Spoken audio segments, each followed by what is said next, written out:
Hello friends, welcome to the success Kendra. Friends, देखिए बिहार दरोगा 17 दिसंबर 2023 second shift का यह पेपर है। बिल्कुल ओरिजिनल क्वेश्चन पेपर है। जिन्होंने भी एग्जाम दिया है वे सभी लोग अपना अपना आंसर मिला लीजिए। बिल्कुल ऑथेंटिक आंसर के साथ मैं आपके सामने उपस्थित हुआ हूँ।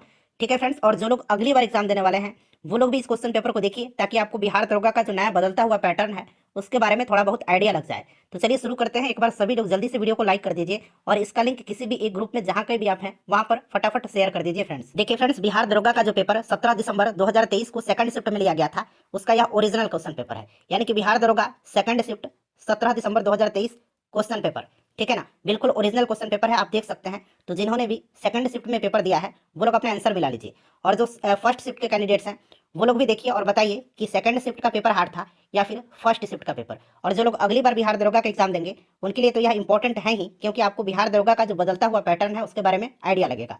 और देखिए फ्रेंड्स, इस बार अंग्रेजी और हिंदी के भी प्रश्न पूछे गए थे। आप लोग वीडियो का क्वालिटी जो है 360 पर कर लीजिए, आपको वीडियो बिल्कुल क्लियर दिखाई देगा। चलिए देखिए, प्रश्न पूछा गया था और मैं आपको बता दूं कि पूरा 100 क्वेश्चन है। पूरा 100 क्वेश्चन का मैं आंसर आपको बताने वाला हूँ। देखिए, सामान्य दृष्टि के वयस्क के लिए नेत्र का निकट बिंदु होता है। तो जिन्होंने भी ऑप्शन डी पर टिक लगाया है 25 सेंटीमीटर पर, उनका बिल्कुल करेक्ट आंसर है। उसके बाद देखिए दूसरा प्रश्न पूछा गया है कि पूर्वी द्वीप समूह की खोज किस पुर्तगाली नाविक ने किया था।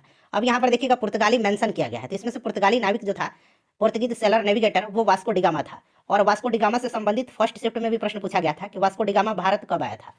चलिए उसके बाद देखिएगा कि सीमांत उपभोग प्रवृत्ति एमपीसी की परिभाषा है। तो देखिए इसमें से एमपीसी की जो परिभाषा है वो ऑप्शन बी हो जाएगा। जिन्होंने भी ऑप्शन बी पर टिक किया हुआ है उनका बिल्कुल राइट आंसर है। उसके बाद देखिए अगला प्रश्न है कि दिहांग दर्रा भारत के किस राज्य में स्थित है। दिहांग दर्रा, तो देखिए दिहांग दर्रा जो है ये अरुणाचल प्रदेश में है।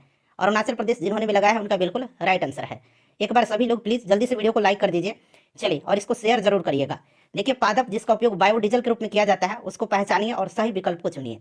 तो इसमें से आपने जेट्रोफा पढ़ा होगा, लेकिन यहाँ पर देखिएगा करंज, महुआ, जेट्रोफा और अरंडी, इन सबका उपयोग बायोडीजल के रूप में किया जाता है। ठीक है, तो ऑप्शन डी हो जाएगा। ए बी सी डी सभी आंसर हो जाएगा इसका। देखिए हुन जो है, हुन यहाँ पर लिखा भी गया है HUN, किस भारतीय राज्य में मनाया जाने वाला एक सांस्कृतिक त्योहार है। बताइए, कल्चरल फेस्टिवल है किस राज्य में मनाया जाने वाला, तो ये मणिपुर का है। उसके बाद देखिए पूछा गया है हिंदी वाला, देखिए क्वेश्चन, एक पूर्ण प्रतिस्पर्धी बाजार में निम्नलिखित विशेषताएं हैं। तो देखिए एक पूर्ण प्रतिस्पर्धी बाजार में बड़ी संख्या में खरीदार और विक्रेता शामिल हैं। बिल्कुल ये करेक्ट है। सभी फर्म समरूप वस्तु बनाती हैं, ये भी सही है। और प्रत्येक खरीदार और विक्रेता एक के मूल्य लेने वाला है, बिल्कुल सही है। तो इसमें से एक, दो और तीन, तीनों के तीनों सभी सही दिए गए हैं। ठीक है, चलिए अगला प्रश्न देखिएगा। अगला है मैथ का प्रश्न। इसका आंसर मैं आपको बता देता हूँ। Option number B right answer हो जाएगा। मैथ जो है आप लोग भी बताइएगा थोड़ा, ठीक है ना। अगर कोई प्रश्न गलत होता है तो मैथ वाला आप लोग कमेंट करके बताइएगा। चलिए, वैसे मैं मैथ का क्वेश्चन सॉल्व नहीं किया हूँ, तो मैथ को छोड़ करके सारा का सारा प्रश्न आपको बताऊंगा। मैथ का भी कुछ क्वेश्चन मैं आपको बता दूंगा। देखिए, कौन सी संस्था स्थानीय क्षेत्र प्रबंधन योजना, यहाँ पर देखिए लैंप विकसित करने के लिए तैयार है। तो यह जो है यह CSIR नीरी, तो ऑप्शन डी जिन्होंने भी लगाया है उनका बिल्कुल राइट आंसर होगा। उसके बाद देखिए सुभाष चंद्र बोस द्वारा फॉरवर्ड ब्लॉक का गठन कब किया गया था। तो 1939 में किया गया था। ऑप्शन नंबर यहाँ पर सी इसका राइट आंसर होगा, 1939 में। उसके बाद देखिए पंजाब का ब्रिटिश साम्राज्य में विलय किस वर्ष हुआ था। तो फ्रेंड्स यह हुआ था 1849 में। ठीक है, 1849 में हुआ था। उसके बाद देखिएगा यहाँ पर जो है peoples have seen wolves in the street, ठीक है ना। इसका आपसे पूछा जा रहा है कि यहाँ पर इसका क्या बनाना है। एक्टिव पैसिव है, पैसिव वॉइस पूछा जा रहा है। ठीक है, तो यहाँ पर क्या हो जाएगा, तो यहाँ पर आपका हो जाएगा, यहाँ पर देख लीजिए, यहाँ पर इसका जो राइट आंसर हो जाएगा वो आपका wolves have been seen in the street by people. Option number यहाँ पर इसका डी जो होगा, यहाँ पर डी आंसर हो जाएगा। ठीक है ना। चलिए उसके बाद देखिएगा आगे मैं आपको बताता हूँ। उसके बाद देखिए प्रश्न है कि दक्षिण अफ्रीका, देखिए दक्षिण अफ्रीकी साथी लॉयड हैरिस के साथ यहाँ पर देखिए मलोरका चैंपियनशिप में युगल ट्रॉफी जीतकर ATP वर्ल्ड टूर अपना पहला खिताब किसने जीता है। तो फ्रेंड्स ये जीता है योकी भावरी ने। योकी भावरी राइट आंसर हो जाएगा। उसके बाद देखिए भारत के सबसे उत्तरी दिशा में निम्न में से कौन सा जैव मंडल भंडार स्थित है। तो यहाँ पर आपका हो जाएगा नंदा देवी। ठीक है ना, ये नंदा देवी हो जाएगा। चलिए उसके बाद देखिएगा कि जनगणना 2011 के अनुसार भारत की किस राज्य में जनसंख्या घनत्व सर्वाधिक है। तो ये सर्वाधिक बिहार राज्य का है जनसंख्या घनत्व। लेकिन निम्नलिखित में से कौन सी जापान की मुद्रा है। तो जापान की मुद्रा एन हो जाएगा। ठीक है ना, एन जिन्होंने भी लगाया है उनका राइट आंसर हो जाएगा।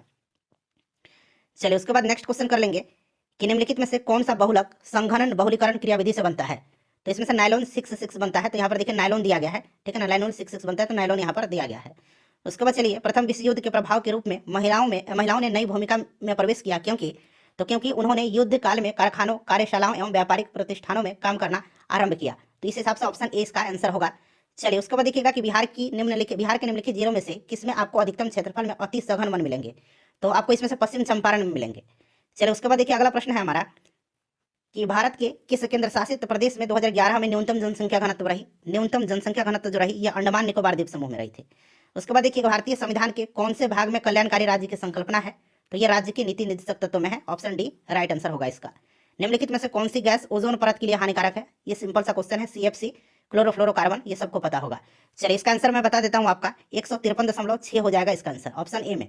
देखिए अवसर की समानता से संबंधित अनुच्छेद कौन सा है, अवसर की समानता से, तो यह अनुच्छेद जो है अनुच्छेद 16 है। चलिए उसके बाद देखिएगा अगला प्रश्न है कि दूरी समय ग्राफ का ढलान देता है, तो यह देता है स्पीड हो जाएगा, स्पीड जो कि ऑप्शन नंबर यहाँ पर 4 ऑप्शन डी में दिया गया है। कालाशोक किस राजवंश से संबंधित था, तो कालाशोक जो था ये शिशुनाग वंश से संबंधित था। उसके बाद देखिएगा कि तांबे की वस्तुएं अपनी चमक खो देती हैं और हरे रंग की परत बनाती है जो है, तो ये क्या है, तो यह कॉपर कार्बोनेट है, कॉपर कार्बोनेट यहाँ पर देखिए दिया गया है, तो ऑप्शन डी राइट आंसर हो जाएगा। देखिए राष्ट्रपति पद के चुनाव के लिए जमानत राशि कितना है, तो ये पूछा गया है, तो 15,000 रुपया हो जाएगा। और देखिए कौन सी कंपनी ने भारत में प्रथम इलेक्ट्रिक कार लॉन्च किया था, तो इलेक्ट्रिक कार मेरे ख्याल से महिंद्रा रेवा था, ठीक है ना, तो इसमें से देख लीजिएगा इसका आंसर आप लोग, ठीक है ना। चलिए आप लोग बताइएगा, महिंद्रा रेवा मेरे हिसाब से होना चाहिए, महिंद्रा थी। लाल लेटराइट, अगर महिंद्रा की बात छोड़ दें तो मेरे हिसाब से उसके बाद ऑप्शन के हिसाब से टाटा होगा। लेटराइट, लाल लेटराइट मिट्टियाँ किस फसल के लिए अधिक उपयुक्त है, तो लाल लेटराइट मिट्टी में काजू के लिए, ठीक है ना, काजू यहाँ पर इसका आंसर होगा। चलिए उसके बाद देखिएगा कि द्रव अवस्था से गुजरे बिना गैसीय अवस्था का सीधे ठोस अवस्था में परिवर्तन कहलाता है, तो ये डिपोजिशन यानी कि निक्षेप कहलाता है। चलिए उसके बाद देखिएगा कि PR श्रीजेश और सविता पुनिया ने समान खिताब जीते, वे किस खेल से संबंधित है, तो PR श्रीजेश आपको पता है ये हॉकी के हैं, तो इस हिसाब से आप हॉकी पर टिक लगा देते, राइट आंसर होता है आपका। रुधिर कणिका जो रक्त के थक्का निर्माण में सहायक है, तो इसमें से ये आपका प्लेटलेट होगा, प्लेटलेट राइट आंसर होगा जिन्होंने भी लगाया है। चलिए जब संविधान संशोधन का विधेयक राष्ट्रपति के पास जाता है तो अपनी स्वीकृति प्रदान करने के लिए बाध्य है, यानी कि is bound to give his assent, ठीक है, तो ऑप्शन डी यहाँ पर आंसर होगा। उसके बाद देखिए फ्रांस का लुई 16वां जो था शासक किस राजवंश से था, तो ये जो था ये बॉर्बन राजवंश से था, ठीक है ना, तो यहाँ पर option number C right answer हो जाएगा। उसके बाद देखिएगा कि रस संवेदी ग्राही जो है यहाँ पर खाली स्थान दिया गया है, पता लगाते हैं, तो फ्रेंड्स ये टेस्ट का, स्वाद का, ठीक है ना। चलिए उसके बाद देखिए अगला है कि निम्नलिखित में से कौन सा तत्व और उसके प्रतीक जोड़ी सही है, तो यहाँ पर देखिए सोडियम का यहाँ पर बिल्कुल सही दिया गया है। चलिए उसके बाद देखिए सेंटियागो राजधानी है, सेंटियागो जो है ये चिली की राजधानी है, तो चिली जिन्होंने भी लगाया है राइट आंसर होगा। चलिए उसके बाद उसमें पूछा गया था कि एकरा राजधानी, तो एकरा घाना की राजधानी पूछा गया था। 2011 की जनगणना के अनुसार बिहार में कौन सा जिला न्यूनतम साक्षरता दर वाला है, तो इसमें से पूर्णिया हो जाएगा। चलिए उसके बाद देखिएगा कि यूनेस्को का मुख्य कार्य क्या है, तो इसका मुख्य कार्य शिक्षा, विज्ञान और संस्कृति में अंतर्राष्ट्रीय सहयोग द्वारा शांति की स्थापना करना, ऑप्शन ए जो होगा इसका राइट आंसर होगा। उसके बाद देखिए पूछा गया था कि कौन सा एल नीनो का प्रभाव इसमें से नहीं है, एल नीनो का प्रभाव इसमें से कौन सा नहीं है, यह पूछा गया था, ठीक है। तो यहाँ पर देखेंगे तो यह पेरू तट के जल का तापमान कम कर देती, ये नहीं है, बाकी यहाँ पर ये तीनों सही दिया गया है, तो ऑप्शन डी यहाँ पर राइट आंसर होगा इसका। उसके बाद चलिए अगला प्रश्न करेंगे। देखिए अगला प्रश्न है कि 301 400 सीसी श्रेणी में 2023 Indian national motorcycle racing championship किसने जीती है, तो फ्रेंड्स ये जीता है राजीव सेतु ने, राजीव सेतु ने जीता है। अगला है हमारा देखिएगा कि जब एक पत्थर के टुकड़े को एक धागे से बांध करके क्षैतिज वृत्ताकार पथ पर घुमाया जाता है तो पत्थर के टुकड़े का वेग किसी बिंदु पर होगा, तो फ्रेंड्स यह होगा आपका उस बिंदु पर वृत्ताकार पथ के स्पर्शीय रेखा के अनुदिश होगा। चलिए उसके बाद आगे देखिएगा, आगे की निम्नलिखित में से कौन रैयतवाड़ी व्यवस्था का प्रतिपादक था, तो ये थॉमस मुनरो था, ठीक है। चलिए उसके बाद देखिए ग्लोबल जेंडर गैप रिपोर्ट जो है यह किसके द्वारा प्रकाशित किया जाता है, तो वर्ल्ड इकोनॉमिक फोरम के द्वारा, ठीक है, WEF के द्वारा यह जो है प्रकाशित होता है, जारी किया जाता है। DRDO का सर्वत्र क्या है, तो यह एक मोबाइल सेतु निर्माण प्रणाली सुविधा यानी कि मोबाइल ब्रिज मेकिंग फैसिलिटी है, ऑप्शन सी राइट आंसर होगा इसका। देखिए रुधिर वाहिका जो कि एकल एंडोथीलियम स्तर से निर्मित होती है वह है, तो वह क्या है, तो फ्रेंड्स यह जो है आपको याद रखना है, यह क्या है, तो ये कैपिलरीज हैं, ठीक है ना, कोशिकाएं हैं। चलिए उसके बाद देखिएगा कि भारत में सूक्ष्म वित्तीय कंपनियों, यहाँ पर देखिए सूक्ष्म वित्तीय कंपनियों का विनायक प्राधिकरण कौन है, तो ये RBI है, reserve bank of India, right answer इसका होगा, ठीक है। चलिए उसके बाद नेक्स्ट देखेंगे अगला प्रश्न यहाँ से हमारा, देखिएगा कि किस शहर में 15वें ब्रिक्स शिखर सम्मेलन 2023 की मेजबानी की, तो यहाँ पर डरबन हो जाएगा। उसके बाद देखिएगा कि पॉलीसाइथेमिया किस प्रकार की कोशिकाओं की संख्या अधिक हो जाती है इसमें, तो देखिए यहाँ पर जो होगा लाल रक्त कणिका होगा, तो यहाँ पर देखिए एरिथ्रोसाइट्स दिया गया है, ठीक है, तो एरिथ्रोसाइट्स यानी कि लाल रक्त कणिका, अंग्रेजी में इसको एरिथ्रोसाइट्स भी कहा जाता है, ध्यान रखिएगा। देखिए सोडियम यौगिक का नाम बताइए जिसका उपयोग कठोर जल को मृदु करने में किया जाता है, तो यह आपका वाशिंग सोडा है, दामन सोडा यहाँ पर दिया भी गया है। चलिए उसके बाद देखिएगा कि निम्नलिखित में से किस संगठन ने सारथी मोबाइल ऐप लॉन्च किया है, तो यह सेबी ने लॉन्च किया है, ठीक है ना, ये करंट अफेयर कराया गया है ऑलरेडी आपको। उसके बाद देखिए निम्न में से कौन से, चलिए ऊपर से करते हैं हम लोग, यहाँ पर देखिए CANSO civil air navigation services organisation Asia Pacific conference 2023 was held at, तो ये इंडोनेशिया में हुआ था, ठीक है ना, इंडोनेशिया यहाँ पर दिया गया है। उसके बाद चलिए अगला प्रश्न है कि which of the following are the, यहाँ पर हिंदी में है, निम्नलिखित में से कौन से राज्य के उच्च न्यायालय के क्षेत्राधिकार है, तो इसमें से अगर हम बात करें तो 1, 2 प्रारंभिक होगा, अपीलीय होगा और निरीक्षण होगा, तो 1, 2 और 3 इसका करेक्ट आंसर होगा। अगला प्रश्न हमारा कि मुद्रा का प्राथमिक कार्य क्या है, तो विनिमय का माध्यम है और मूल्य का मापक है, तो ए और बी इसका दोनों होगा। उसके बाद देखिए पूछा गया था कि सर्वाधिक प्रचुरता वाला उत्पादन साधन कौन सा है, तो ये लेबर है, ये आपका श्रम हो जाएगा इसका आंसर। ठीक है, चलिए 2 सेक्टर अर्थव्यवस्था प्रारूप के समग्र मांग होती है, तो फ्रेंड्स ये सी प्लस यहाँ पर देखिए आई दिया गया है। ठीक है, सेकंड शिफ्ट का क्वेश्चन मेरे हिसाब से फर्स्ट शिफ्ट से थोड़ा सा डिफिकल्ट है, आप लोग बताइए कि कैसा है। देखिए हिटलर का जन्म जो है ये कहाँ हुआ था, तो ब्रुनाई में हुआ था। ठीक है ना, यहाँ पर देखिए ऑप्शन ए राइट आंसर होगा। नेक्स्ट क्वेश्चन है कि प्राकृतिक संसाधनों के दोहन से वस्तु के उत्पादन करने वाला क्षेत्र क्या कहलाता है, तो यह प्राथमिक क्षेत्र कहलाता है, प्राइमरी सेक्टर है। चलिए उसके बाद देखिए अगला प्रश्न पूछा गया है कि राज्य विधान परिषद की न्यूनतम सदस्य संख्या, तो यहाँ पर देखिए 40 हो जाएगा। चलिए उसके बाद देखिएगा कि निम्नलिखित में से किसे तैरते द्वीपों की झील कहा जाता है, तो ये लोकटक झील है, केबुल ओलम जाओ। ठीक है, मणिपुर में है लोकटक झील। बिहार के निम्नलिखित में से कौन सा जिला स्वर्ण खनिजों के उत्पादन की सूची में है, तो इसमें से जमुई यहाँ पर होगा। उसके बाद देखिए पूछा गया था कि भारत छोड़ो आंदोलन के प्रस्तावक कौन थे, तो जवाहरलाल नेहरू हो जाएगा। नेक्स्ट है कि किस मध्यकालीन संत के उपदेश अभंग में संकलित है, तो ये नामदेव का है। किसका है, नामदेव का है, नामदेव राइट आंसर होगा। देखिए सामान्य दृष्टि के व्यस्त के लिए मैंने हो गया है, ये वाला पेज हमारा कंप्लीट हो गया है। ठीक है ना, आप देख भी सकते हैं। संविधान के किस अनुच्छेद के अंतर्गत में देखिए भारत में निर्वाचन आयोग का गठन है, तो ये आपका 324 हो जाएगा। उसके बाद देखिएगा कि भारत में स्थानीय प्रशासन जो है, स्थानीय शासन विषय है, तो ये राज्य सूची का विषय है। उसके बाद देखिए व्यक्ति जो देश बंधु के नाम से जाने जाते हैं, तो देश बंधु चित्तरंजन दास है। ठीक है, और दीन बंधु पूछता तो CF एंड्रूज होता।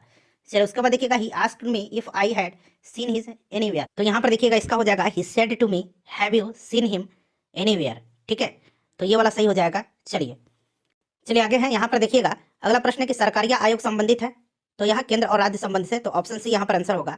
कौन सा पादप हार्मोन यहाँ पर देखिए वृद्धि का संदमन करता है, यानी कि following plant hormones inhibits growth, तो यहाँ पर आपका मेरे हिसाब से एब्सिसिक एसिड होगा। ठीक है, एब्सिसिक एसिड हो जाएगा, एब्सिसिक अम्ल होगा। देखिए राष्ट्रीय खेल दिवस मनाया जाता है, तो ये आपको 29 अगस्त के दिन मनाया जाता है। आगे है हमारा कि निम्नलिखित में से किसकी नियुक्ति राष्ट्रपति द्वारा नहीं की जाती है, तो देखिए इसमें से लोकसभा का अध्यक्ष की नियुक्ति राष्ट्रपति के द्वारा नहीं की जाती है। उसके बाद देखिए कर्पूरी देवी एक यहाँ पर देखिए ख्यातनाम कलाकार हैं किस पेंटिंग की, तो ये मधुबनी पेंटिंग की है। ठीक है, कर्पूरी देवी, तो बिहार से संबंधित ये प्रश्न हो गया। उसके बाद देखिए यहाँ पर मिलान करना है, तो ग्राम पंचायत का गठन आपको पता अनुच्छेद 40 में है, एक समान नागरिक संहिता 44 में है, कृषि और पशुपालन 48 में है, और न्यायपालिका का कार्यपालिका से पृथककरण 50 है। तो ये लोग अब आप लोग मिला लीजिएगा इसको। ठीक है ना, चलिए कौन सा भारत के यहाँ पर देखिए त्रिविवर्तनिक विभाजन का भाग नहीं है, तो यहाँ से पश्चिमी और पूर्वी घाट होगा। माफ कीजिएगा। देखिए पेलाग्रा रोग जो है किस विटामिन की कमी से होता है, तो यहाँ पर देखिए नियासिन दिया गया है, तो नियासिन इसका राइट आंसर होगा। ठीक है, उसके बाद देखिएगा कि the part of coastal plain along the Bay of Bengal is, यानी कि बंगाल की खाड़ी के सहारे तटीय मैदान का विभाग है, तो ये कोरोमंडल तट का। ठीक है ना, कोरोमंडल तट यहाँ पर आंसर हो जाएगा।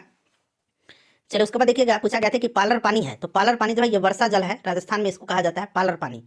चलिए उसके बाद देखिएगा मैथ वाला आंसर आप लोग बना लीजिएगा। ठीक है ना, चलिए भारत में नागरिक उड्डयन मंत्रालय द्वारा हाल ही में विमानन क्षेत्र में विनियमों को बढ़ाने के लिए कौन सा विधेयक पेश किया गया है, तो ये विमान विधेयक 2023 ऑप्शन बी में दिया गया है, द क्राफ्ट एयरक्राफ्ट बिल 2023, ध्यान रखिएगा।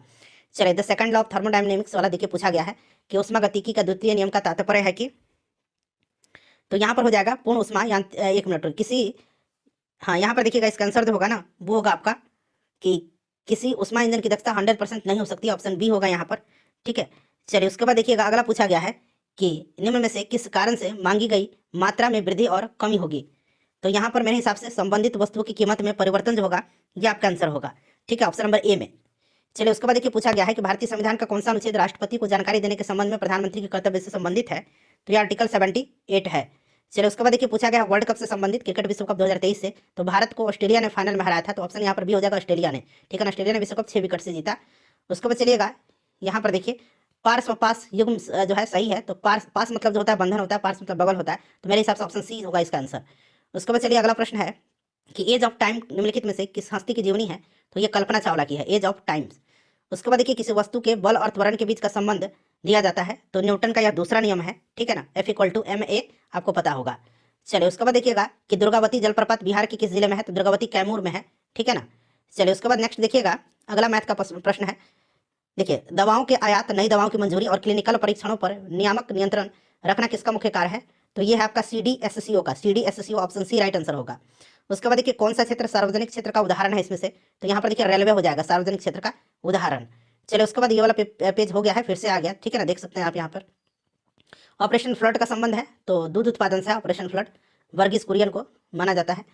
देखिए श्रव्य आवृत्ति जो है मनुष्य में, तो ये आपको पता है ना 20 हर्ट्ज से 20 किलो हर्ट्ज या 20 हर्ट्ज से 20,000 हर्ट्ज अगर आता तो भी सही होता। ठीक है ना, यहाँ पर 20 किलो हर्ट्ज दिया गया है, तो ऑप्शन सी यहाँ पर इसका राइट आंसर होगा, ऑप्शन सी। चलिए उसके बाद देखिए पूछा गया है फिर से मैथ का प्रश्न है, सबसे अधिक प्रयोग में आने वाला ज्वर रोधी दवा कौन सा एंटीपायरेटिक, तो ये पैरासीटामोल है सबसे ज्यादा प्रयोग में लाया जाने वाला। अगला प्रश्न देखिए पूछा गया था कि निम्न में से कौन एक गैर सदस्य के रूप में संसद की किसी सदन की कार्रवाई में भाग ले सकता है। तो ये अटॉर्नी जनरल ऑफ इंडिया है, भारत का महान्यायवादी। देखिए मिलान करना है तो कालीबंगा कहाँ पर है, तो कालीबंगा राजस्थान में है। उसके बाद देखिए सुरकोतदा जो है ये गुजरात में हो जाएगा आपका, ठीक है। यहाँ पर देखिए गुजरात दिया गया, भुज कच्छ। उसके बाद देखिए हरियाणा में है आपका बनावली, ठीक है। अब कोट दीजिए तो उसमें सिंध हो जाएगा, तो इसको मिलाइएगा आप लोग। चलिए गंगा डेल्टा का सबसे उत्तरी बिंदु कौन सा है, तो ये फरक्का है सबसे उत्तरी बिंदु, फरक्का इसका राइट आंसर होगा। चलिए उसके बाद देखिए फिर से ये हम आ गया पेज, तो ये हमारा कंप्लीट हो गया है, ठीक है। ये पेज हम लोगों ने ऑलरेडी कंप्लीट कर दिया, ऑपरेशन फ्लड हमने कर लिया है, ये वाला पेज भी हो गया हमारा। उसके बाद देखिए ये भी हो गया है, राजीव सेतु जो मोटरसाइकिल रेसिंग चैंपियनशिप जीता था, ये वाला पेज भी हमारा कंप्लीट हो गया है। संविधान की संसद के अंतर्गत भारत के निर्वाचन आयोग का गठन किया जाता है, तो ये भी हो गया अनुच्छेद 324, ये वाला पेपर भी हमारा पेज हो गया है। ये भी हो गया formation of gram panchayat article 40, ये सब था, ये भी पेज हमारा हो गया। तो पूरा का पूरा क्वेश्चन मैंने करा दिया फ्रेंड्स, जो पेपर मिला है। वीडियो को प्लीज लाइक करिएगा और इसको ज़्यादा से ज़्यादा आप लोग शेयर करिएगा।